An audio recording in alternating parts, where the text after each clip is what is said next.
C'est la guerre de 14-18. La Grande Guerre. Celle que nous avons lue dans nos livres d'histoire, vue au cinéma, à la télévision. Des images que nous croyons connaître.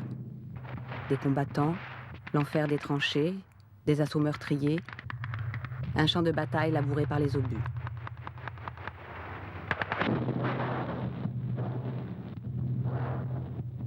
Cette guerre-là a bien eu lieu. Mais ces images spectaculaires sont de la fiction. Elles ont été jouées, mises en scène, des années plus tard.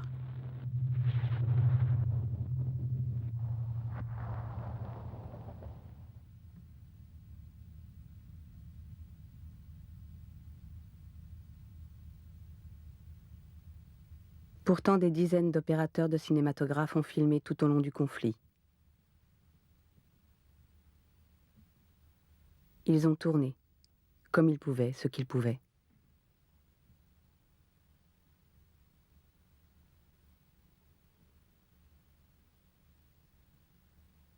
Ils ont laissé des kilomètres de pellicules impressionnées et quelques documents écrits, des fragments d'histoire.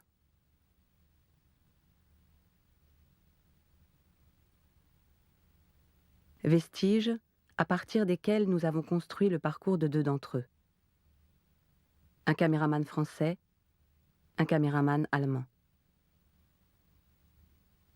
Ce film est le récit de ces deux personnages.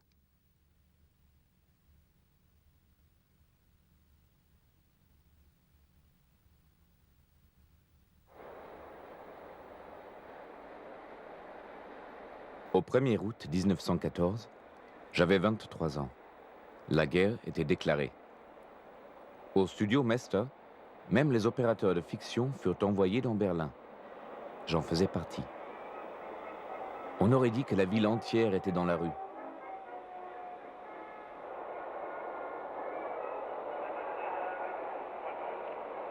L'histoire était en marche. Je la filmais avec ferveur.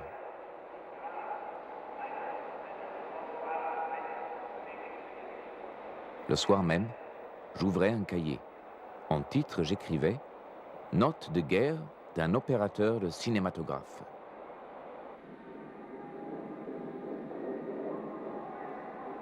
7 août 1914. Est filmé aujourd'hui le défilé d'un régiment d'infanterie. Civils et militaires, hommes et femmes, ils marchent tous dans le même élan joyeux et désordonné. Des pères avec leurs gars, des filles avec leurs fiancés, un môme qui fait le fier en portant le fusil d'un soldat. Nombreux sont ceux qui font signe à ma caméra.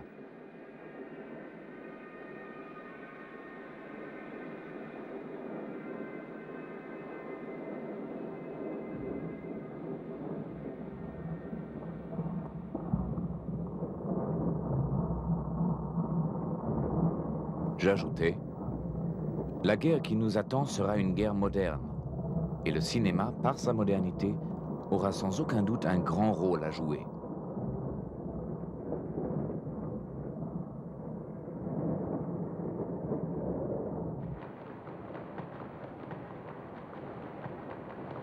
Caserne de Vincennes, à 2 pas des studios Pathé. Pris des vues du départ de nos vaillants soldats. Émus et fiers, ceux qui restent serrent les mains de ceux qui partent. Derrière ma caméra, je suis avec eux, je fais partie d'eux.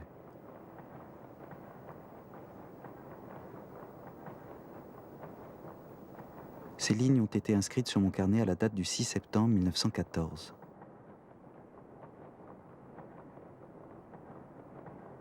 Et puis, impossible d'aller au front. Voilà ce qu'imposaient les autorités. Seule la fiction représentait la guerre.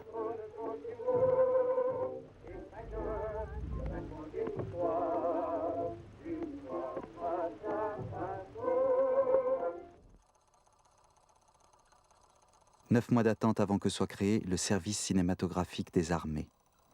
Toute la profession s'était mobilisée pour cela. Nous parlions de l'exactitude scientifique de la caméra, du cinématographe comme d'un langage de vérité pure.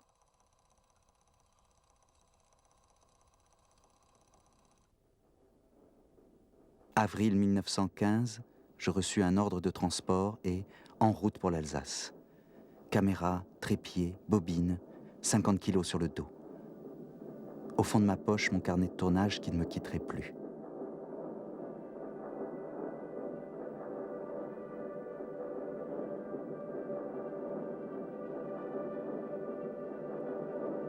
Premier reportage officiel. Nous sommes 4 caméramans sur le terrain. L'enjeu est de taille. J'offre, en chair et en os. Je me déplace rapidement afin d'offrir des angles différents. Je réussis même à m'approcher.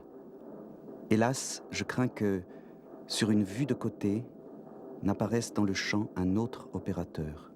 C'est la tuile.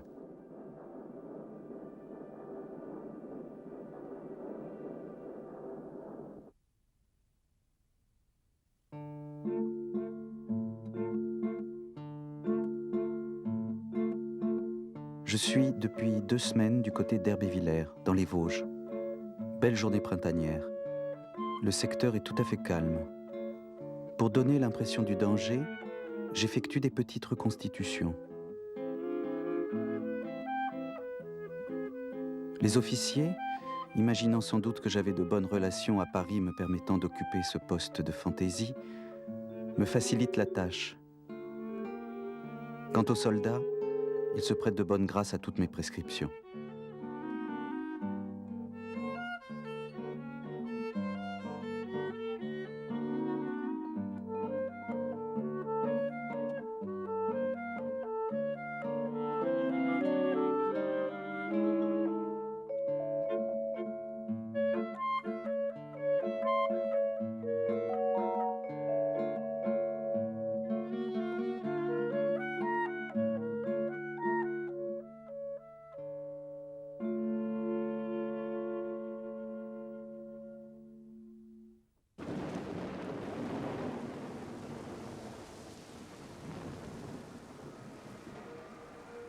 « 8 janvier 1915, sous la neige. Première mission officielle pour le département presse du grand état-major du Reich. A été envoyé sur le front de l'Est pour filmer une revue de régiment par Sa Majesté Guillaume II, notre Kaiser.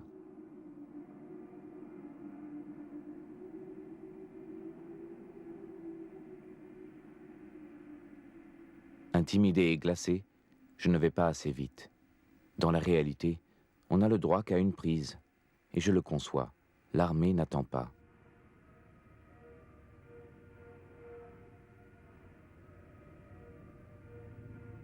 Page suivante. Nos soldats du Reich se portent bien. J'organise le chant afin de décrire la vie ordinaire et héroïque d'un régiment. La camaraderie autour du feu, l'odeur douceâtre du tabac, le souvenir d'un copain mort au combat, les blagues qui fusent alors pour chasser les revenants.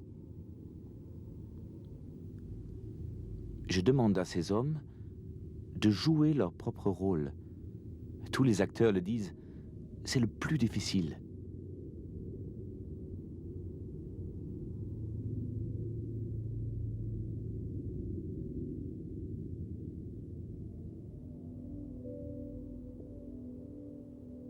Un dimanche près du front. Temps pourri.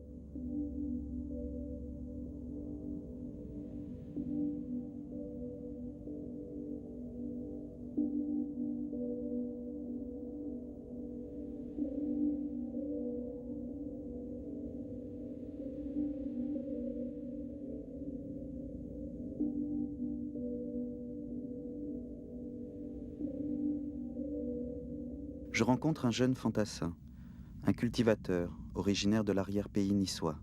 « Ah, chic, v'là le cinéma !» me lance-t-il, intimidé mais fier de poser devant mon moulin à café, avec sa médaille militaire toute neuve épinglée sur la poitrine.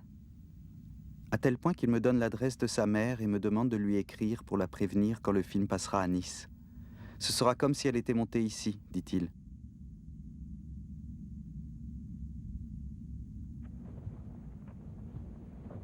En temps voulu, je transmettrai donc à cette mère les renseignements recueillis. Verra-t-elle son gars au cinéma ? Se refusera-t-elle au contraire à y aller parce qu'on lui aura annoncé auparavant qu'il était mort? Je me le demande.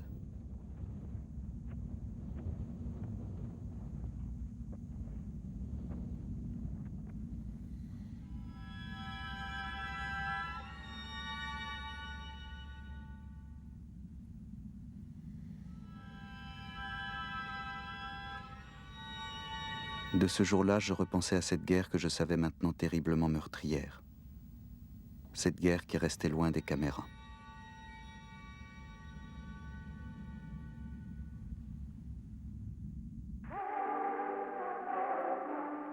Sois tranquille, ô chère patrie.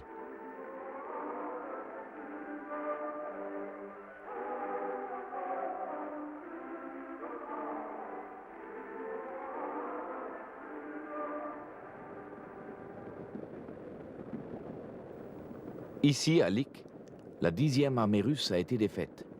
65 000 prisonniers, me dit un officier. 65 000. C'est un chiffre. Comment filmer le défilé d'un tel troupeau humain?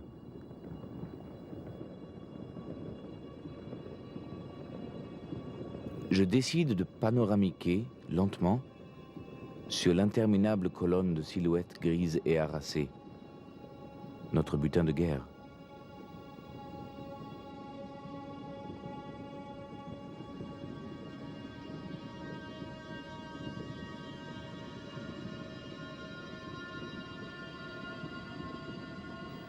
Une note en bas de page. N'oublions pas, le cinématographe est un outil puissant. Et nous sommes en guerre. Je dois mener le jeu, dominer le réel.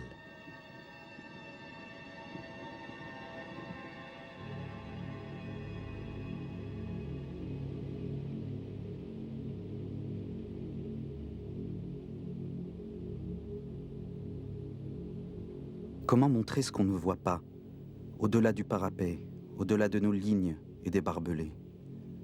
Ce lieu inaccessible que seuls les combattants connaissent.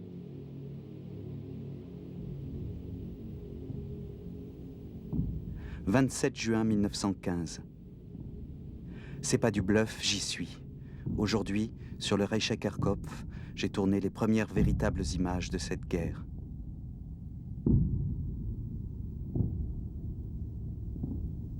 Pour une fois informé avant, j'ai pu me percher, à l'aube, sur le toit d'une maisonnette, dans l'axe des positions ennemies. À 8 heures précises, le bombardement commence.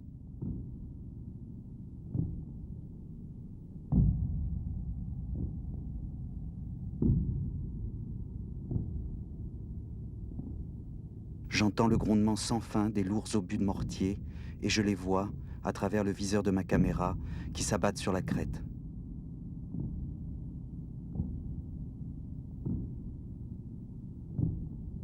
Je reste fasciné, des heures durant, devant ce paysage qui se consume.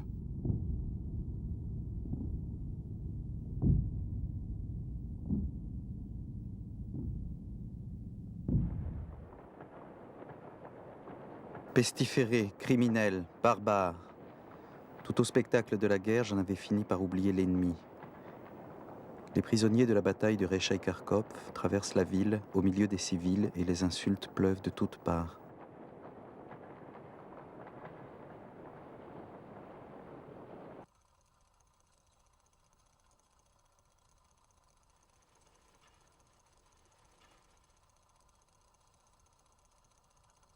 Les consignes de la propagande étaient claires. Filmer les Boches comme des trophées, qu'ils soient vivants ou qu'ils soient morts. Alors nous, opérateurs, filmions leurs cadavres sans état d'âme, comme des dépouilles abandonnées. Un châtiment mérité. À l'arrière, les salles applaudissaient.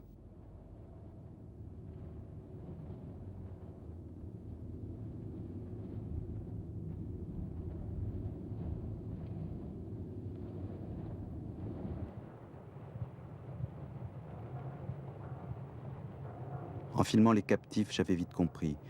La plongée, la perspective, évoquaient la défaite. Jusqu'à ce jour, près de Verdun.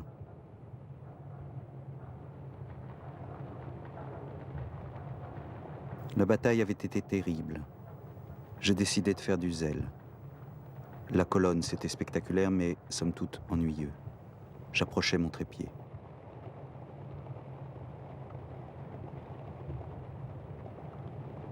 Les Allemands passaient près de ma caméra, la regardaient. Leur visage faisait réfléchir.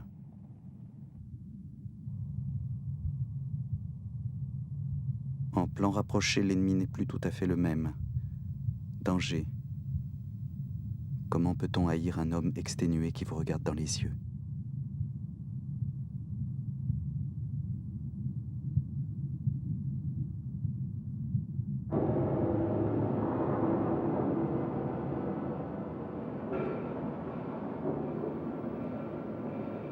« 18 octobre 1915. De retour en Allemagne pour une série de vues destinées aux pays neutres. Il s'agit de montrer que notre économie se porte bien, la preuve par l'image.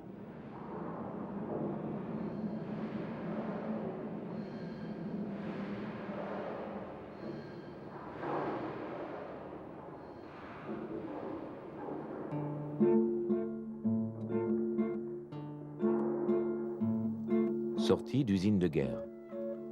Un homme des services de propagande du Reich m'accompagne. Facilement identifiable avec son brassard, Herr P, comme je l'appelle, est chargé de m'assister durant le tournage.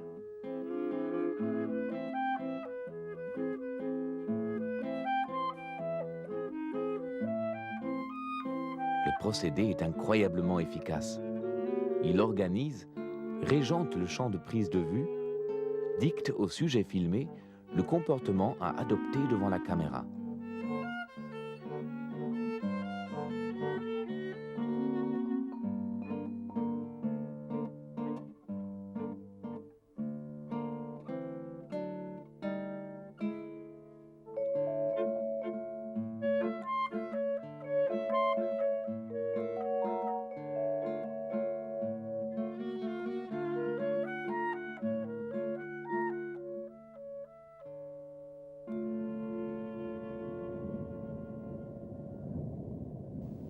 Montés à la gare de Potsdam dans le train de 9h30 du soir, sommes arrivés à Bruxelles le lendemain après-midi, tout proche du front de l'Ouest.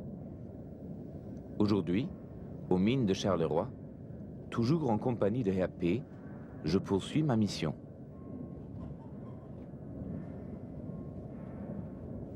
Oui, l'industrie des territoires sous notre contrôle fonctionne normalement. Non, nous ne brutalisons pas les populations, qui travaillent pour nous de leur plein gré.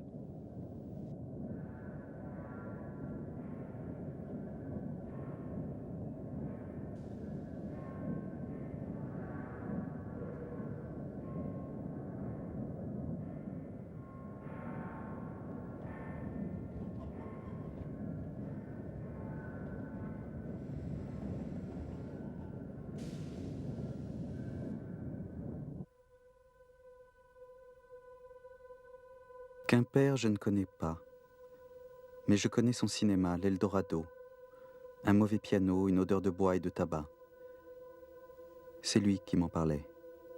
Hier encore. Ce lieutenant qui était né la même année que moi.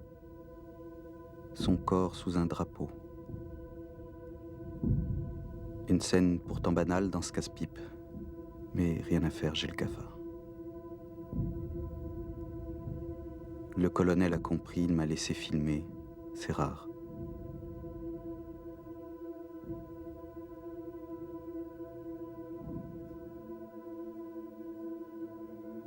Je reste avec ces hommes. Un peu plus tard, un peu plus loin, nous voici devant Carmen. On s'affronte, on s'entretue, mais c'est pour l'amour, et tant mieux. Et puis, un final surprenant. Entrée en scène d'un dernier personnage, la gnôle. Celle qui coule à flot avant les assauts. En avait-il bu, mon lieutenant, avant de mourir ?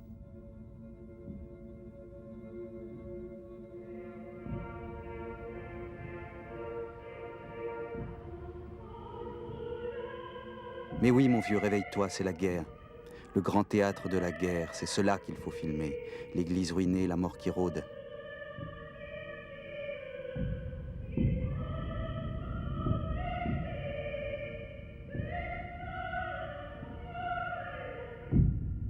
Je demande à un artilleur de faire exploser quelques grenades. Petit artifice pour vrai décor de fin du monde.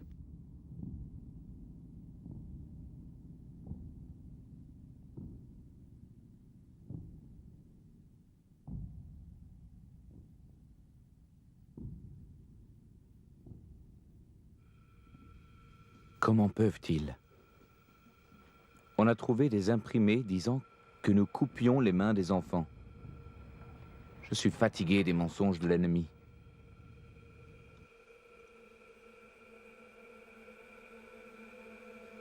La vérité, je l'ai filmée aujourd'hui. Ici, sur la Somme, alors que l'artillerie pilonne annonçant une bataille, nous sauvons des enfants français. Notre armée de barbares aide les civils à partir, à sauver leur vie.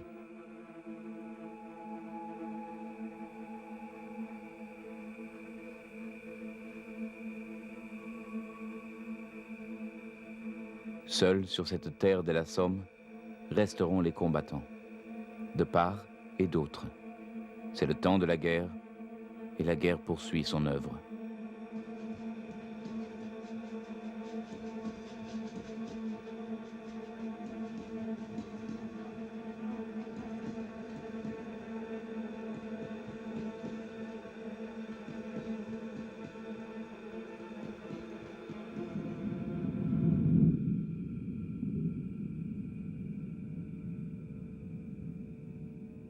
« 1er juillet 1916, la Somme. Pour la première fois, je fus autorisé à filmer au moment d'un assaut. Ces images sont uniques, elles n'eurent pas d'équivalent durant le reste de la guerre.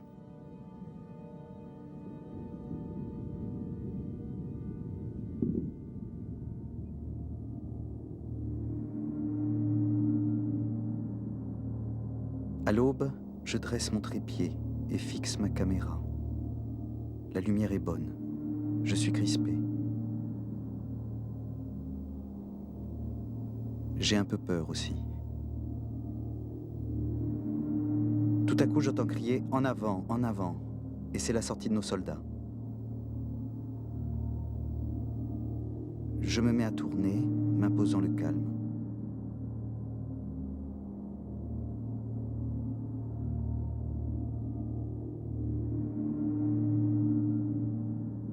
Je vois ces hommes, par vagues, disparaître du cadre avec une indicible angoisse. Ils étaient là, vivants, intacts. Vont-ils revenir? N'ont-ils pas été abattus dès que mes yeux n'ont pu les suivre?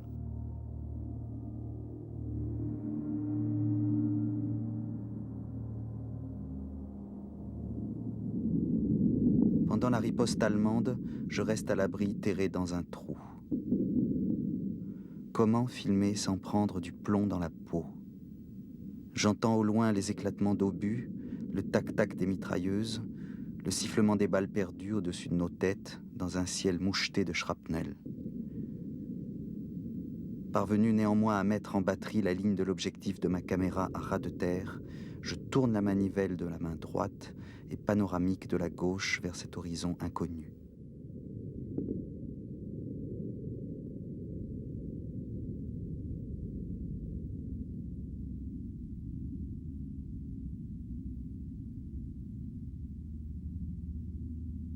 Une fois le calme rétabli, je vois surgir les silhouettes dans le no man's land. Les soldats allemands qui se rendent. Ils passent tout près de moi, en levant les mains et en s'écriant « Camarades, camarades !» Pour eux, la guerre est finie.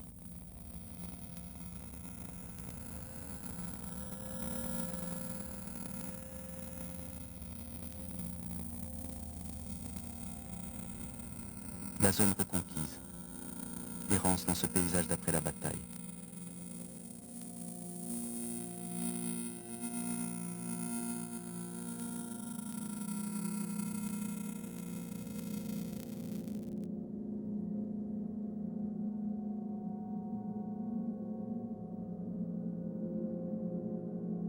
Au détour d'un chemin, je suis entré dans un cauchemar.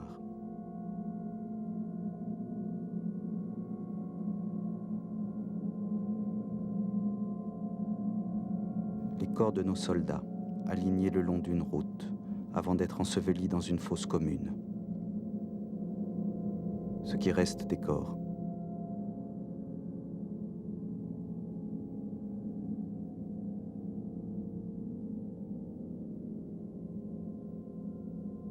Peut-on filmer un mauvais rêve? Oui, on le peut.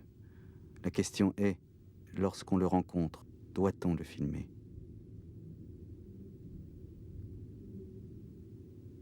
Ces images n'ont pas été vues.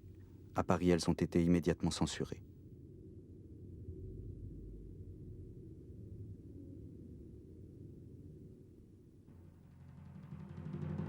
Nos héros sur la Somme.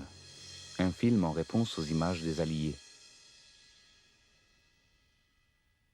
Cette première production de la BUFA, nouveau service de propagande du Reich, a été présentée hier, 21 janvier 1917, à Berlin. Une projection officielle, avec grand orchestre et tenue de gala. J'imagine les improvisations des musiciens pour souligner l'impact de nos images.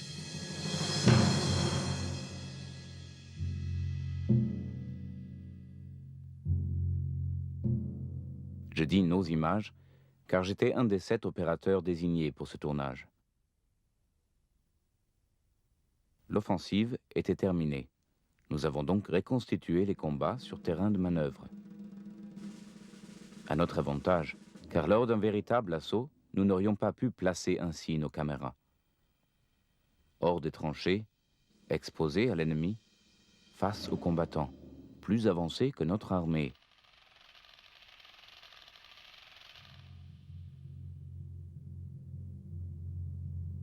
J'ai reçu les journaux par le train cet après-midi. Accueil triomphal. La Berliner Volkszeitung écrit « Ici, pas de ces scènes de genre auxquelles on nous a habitués. Pas de grand-mère française buvant du café avec nos officiers. C'est la guerre authentique, celle d'aujourd'hui, vue de face et sans détour. Das Objektiv ist objektiv. »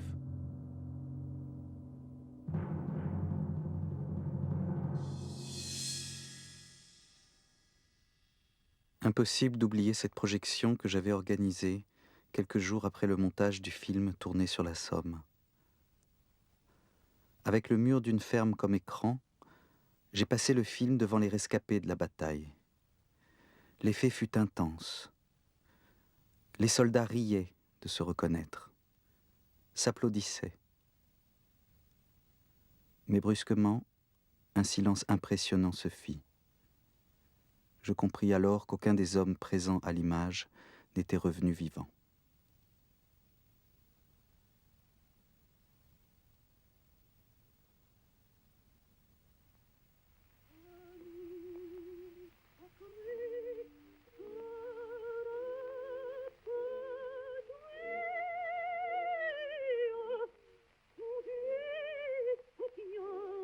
De ce moment, je devins un homme en colère, contre la fiction d'une guerre, spectaculaire et héroïque, dont raffolait le public de l'arrière. Ce qui jusque-là m'apparaissait grotesque me devint intolérable.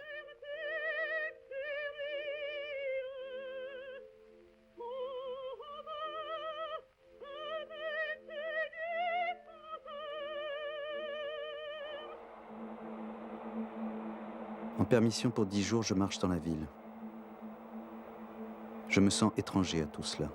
Je voudrais me dresser pour dire « Cessez de vous agiter, cessez de faire semblant. »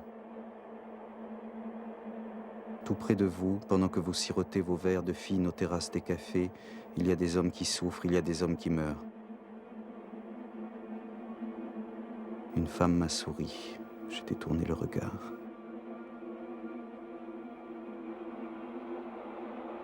Ici, chacun cherche à se fuir, à dissiper l'ombre de sa pensée parmi les miroirs et les lumières de la ville, à fuir la réalité macabre d'une guerre qui n'en finit pas.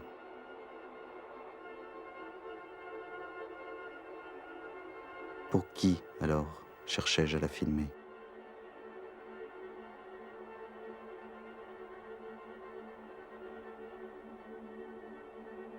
Trop de questions, trop de solitude. Je prends la tangente et m'engouffre dans la salle du Gaumont Palace.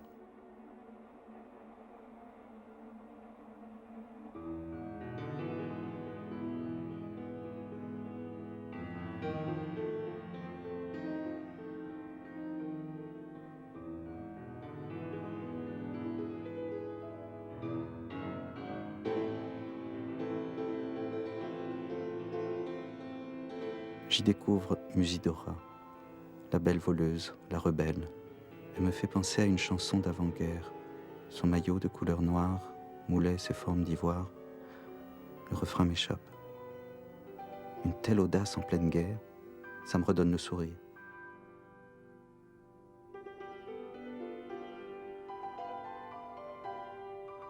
L'heure des actualités. À l'écran, un reportage sur le vainqueur de Verdun.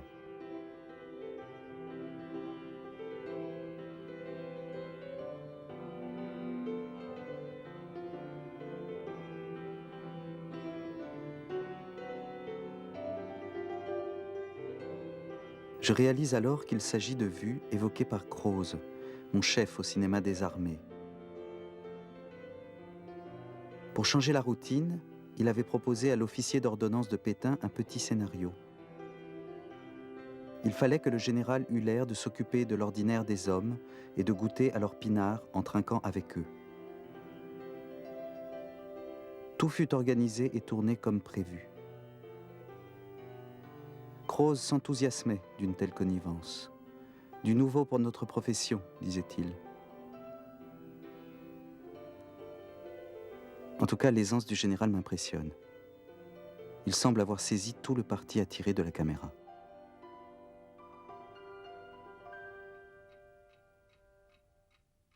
Je retranscris sur ce carnet des extraits de la lettre de Ludendorff, chef d'état-major de notre armée, publiée le 4 juillet 1917. La guerre a montré quelle était l'ampleur du pouvoir de l'image et du film en tant que moyen de renseignement et d'influence. Pour cette raison, il est absolument indispensable, si l'on veut conclure cette guerre d'une manière heureuse, que le cinéma puisse agir avec l'efficacité d'une arme de guerre dans tous les domaines où les Allemands veulent exercer leur influence.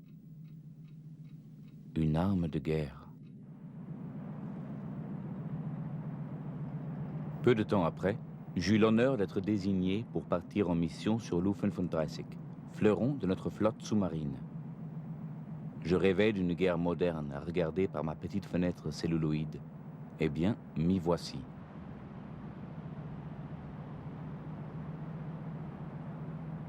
Le voyage est long. Faute de lumière, je ne peux rien tourner à l'intérieur de la carcasse.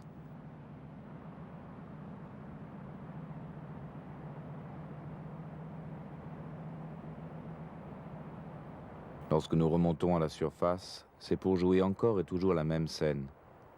On arraisonne le navire, sauvetage de l'équipage, mise à feu, naufrage.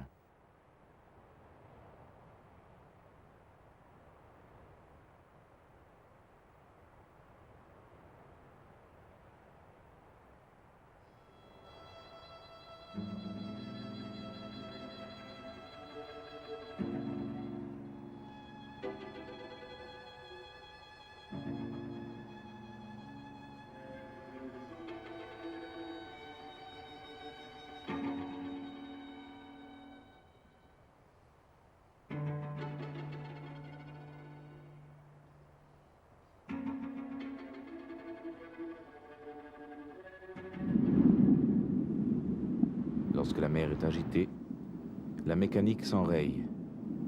Des hommes coulent alors, sous nos yeux. Nous ne faisons rien. Suis-je bête? C'est la guerre. Du reste, qu'est-ce que la mort d'un marin alors que tant des nôtres sont déjà sous la terre? Toujours en mission depuis 3 ans, d'un front à l'autre, et c'est peut-être ici, en pleine mer, que je filme le vrai spectacle de la guerre. Ce que je montre, c'est une logique implacable, d'une efficacité redoutable, qui fait fi des hommes, et pourtant inventée par eux.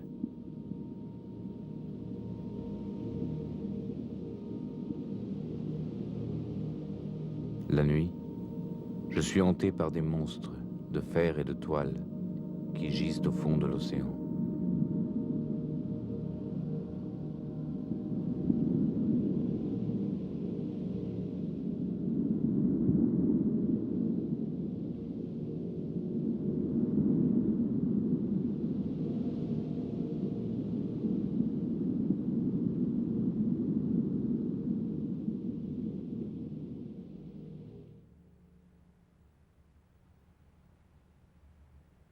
Départ de Paris, me voici à Lyon, dans un centre de prothèse maxillo-faciale, afin d'y tourner un film pour vanter les progrès de la science.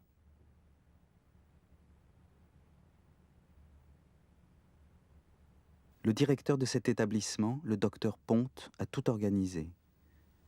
Il m'indique précisément ce que je dois filmer pour mettre en évidence son travail et celui de ses assistants.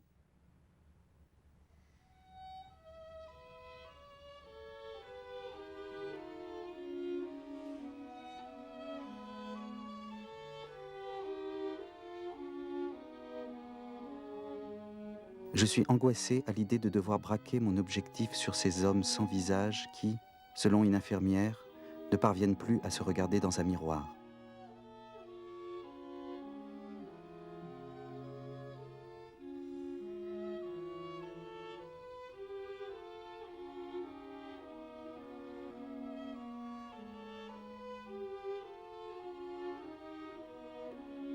Et pourtant, chose incroyable, ils posent volontiers. Pire, certains exhibent leurs atroces blessures.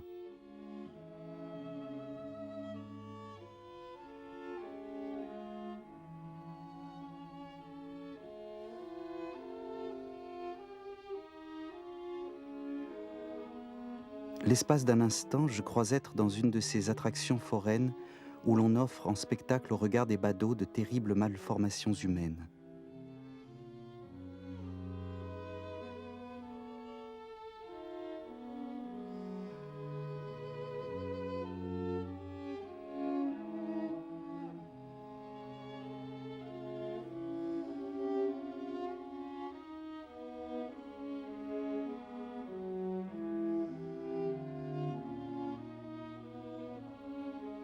Je me sens profondément mal à l'aise.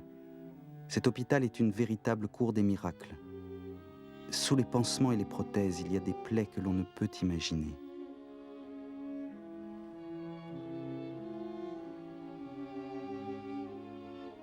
Le docteur Ponte est sans doute un excellent chirurgien, mais peut-on croire et faire croire que la vie de ces hommes sera comme avant ?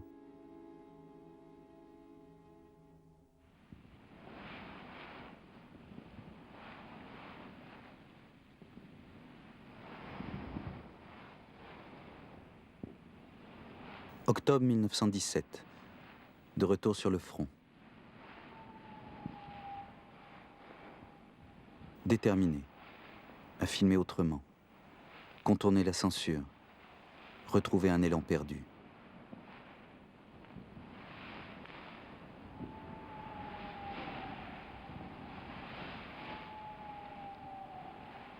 J'ai eu une idée bizarre, essayer de libérer la caméra, l'enlever du trépied. J'ai filmé en zigzagant devant moi, presque au hasard. Qu'est-ce que cela a pu donner? Je l'ignore.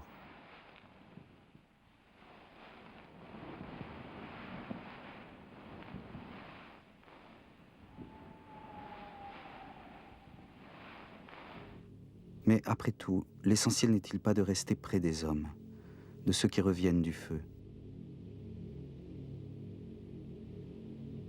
Aujourd'hui, 27 octobre 1917, l'offensive du fort de la Malmaison. Une journée que je n'oublierai pas. 14 heures. Je suis installé près d'un poste de secours. Je vois des blessés se diriger vers moi. Il en arrive beaucoup. Tout va très vite.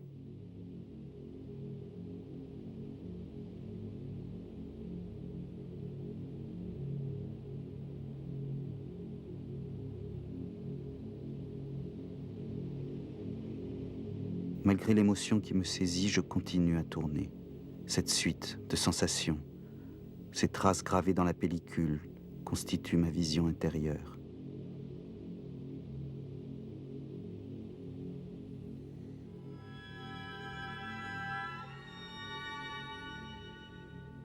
Les blessés s'y succèdent encore et encore.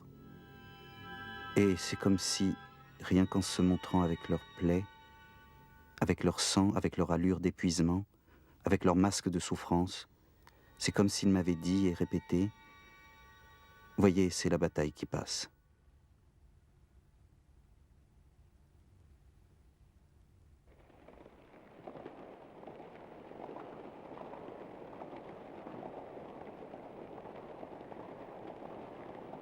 « 15 novembre 1918, en Alsace. La guerre est finie. Et nous l'avons perdue. Nos soldats rentrent chez eux.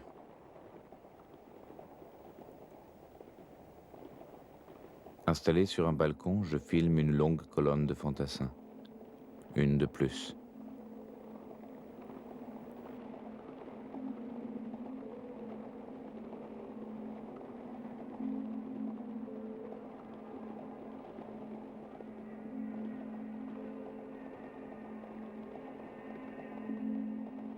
Soudain apparaissent dans le champ deux fillettes, l'une en robe blanche, l'autre en robe bleue, qui suivent les soldats en sautillant. Par contraste, le pas de nos soldats m'apparaît alors pour ce qu'il est. Lent, lourd de 4 années de guerre. Je comprends que sans l'avoir cherché, je filme la défaite. C'est ça, la défaite.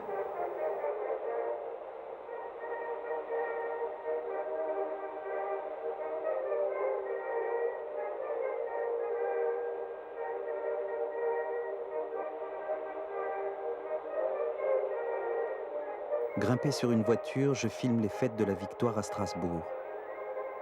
Pavoisement général. Les drapeaux sont sortis de partout, comme par enchantement. Toutes les cloches de la ville se mettent à sonner.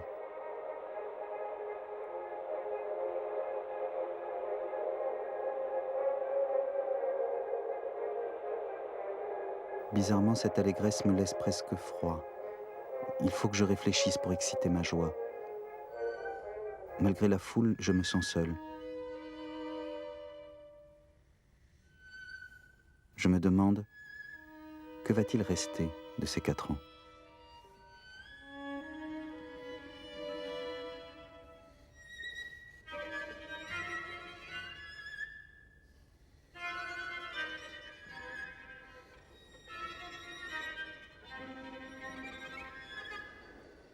Mon retour en Allemagne m'ouvre les yeux. Et je ne sens que la colère. Une colère froide contre moi-même et mes illusions. Contre mon objectif, cet œil de verre stupide. Et pourtant je filme. Je filme mon pays qui a glissé dans la misère.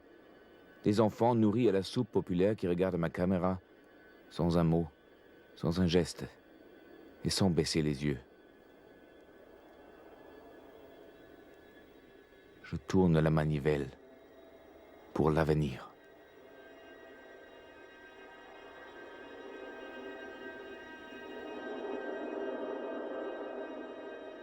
Je vois désormais les fables de l'histoire.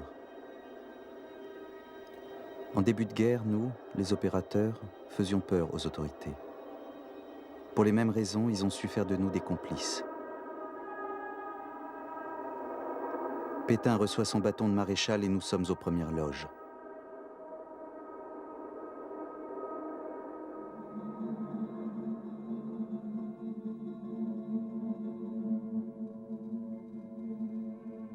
Les mythes s'écrivent aujourd'hui avec la caméra.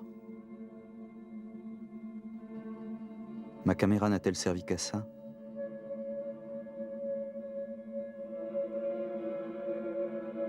Des images sont chassées de ma mémoire, l'une après l'autre.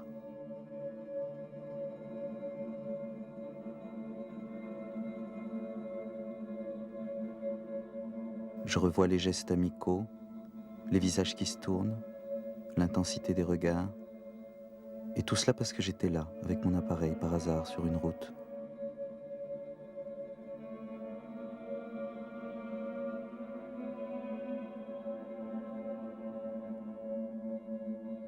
L'essentiel est sans doute là. Avoir fixé dans les selles d'argent le temps d'un plan, des traces de vie de tous ces morts. Comme des lambeaux d'histoire. son espérance, tous les peuples alliés, avec les poilus de France.